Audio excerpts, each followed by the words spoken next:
Hi, this video is from interview.com. Interview.com is a job portal. If you're looking for a job, you can post your resume with us. In this video, I'm going to talk about how to drop a view from the database. Before that, just want to mention something about a view. So for example, I have a master table called employee table, employee ID, last name, first name, address, city, salary. So this table is master table and used by HR department for processing the salary. Say the IT administration department is asking for the employee details for some reason.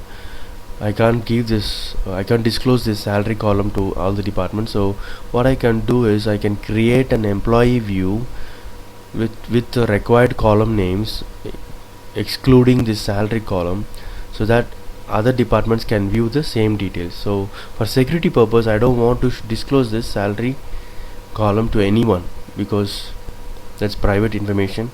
So this is the purpose of view. This is one of the purpose of creating a view. So view is created and it is given access to any other department so that they can access same information but excluding few confidential information.